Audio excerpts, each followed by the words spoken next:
9h16 sur TV Finance et comme chaque mercredi, on retrouve les produits de bourse en partenariat avec Unicredit. Pour nous accompagner ce matin, Mathieu Driol, analyste senior chez Day by Day. Mathieu, bonjour. Bonjour Roselyne. Alors Mathieu, avant d'évoquer une valeur et son produit boursier associé, on fait ensemble un point technique sur le CAC, l'indice parisien qui continue de bien résister aux craintes inflationnistes et qui a même atteint son zénith tout récemment avant de légèrement fléchir, et on a l'impression d'être comme dans un entre-deux désormais, c'est cela ?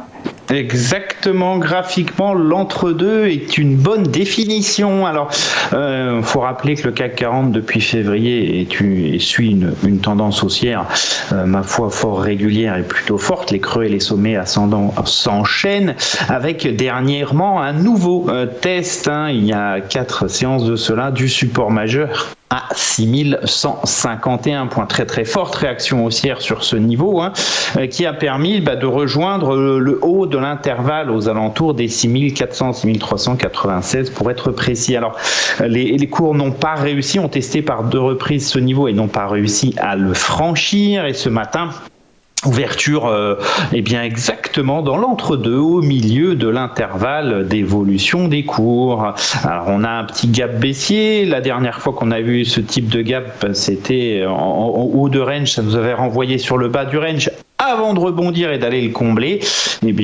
Probablement c'est ce vers quoi on se dirige, une poursuite de la consolidation vers le bas du range, éventuellement avoir un nouveau rebond probablement.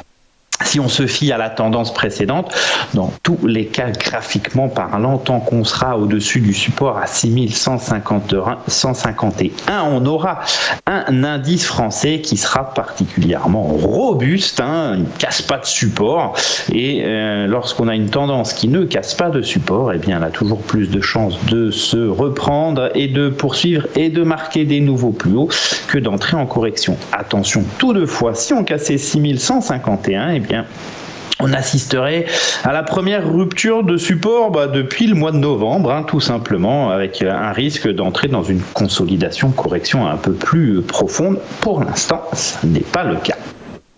Alors Mathieu, on va parler aujourd'hui de Téléperformance, une valeur qui pourrait avoir le vent en poupe dans un contexte favorable.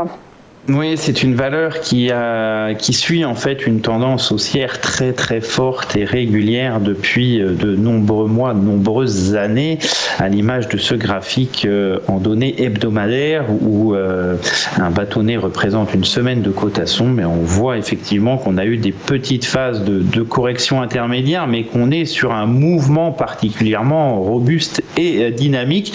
Il faut se dire que dans le courant de l'année 2020, après la correction du début de l'année, on valait 160, on n'a plus que doublé, tout simplement. On est monté, réalisé un nouveau plus haut historique à 332,63 il n'y a pas si longtemps que cela. Ce type de tendance a la fâcheuse capacité à se relancer dans le temps, et les cours marquent pour l'instant une petite consolidation depuis les sommets historiques, consolidation qui n'a pas spécialement de forme, qui donc indique qu'elle est probablement intermédiaire au sein d'une tendance forte, et que donc la dynamique haussière doit reprendre à moyen terme. À plus court terme, si on bascule sur ce graphique en données quotidiennes, on s'aperçoit que les cours ont déclenché depuis mars une impulsion haussière très nette, avec l'ouverture notamment d'un gap haussier, une accélération donc vers 332,63, et depuis le test de ce niveau, une petite consolidation prend place. Elle peut même être envisagée comme étant une sorte de petit canal descendant. Le support qui nous intéresse sur Téléperformance, c'est 306 €. C'est un niveau qu'on a testé il y a 4 jours, et c'est un niveau qui est renforcé par le ratio de 38% de Fibonacci. C'est un ratio qui est habituel dans une tendance haussière qui est forte. On est censé rebondir sur ce niveau, et d'ailleurs il est bientôt renforcé par la moyenne mobile à 100 périodes, elle-même ascendante et soutien dynamique des cours depuis de nombreux mois. Donc une petite consolidation qui se poursuit avec un signal de reprise de la tendance au-delà de 323 vers 332, puis probablement plus haut plus tard. 351 est envisageable, un titre particulièrement fort. Et donc quel produit de bourse associé à votre scénario ?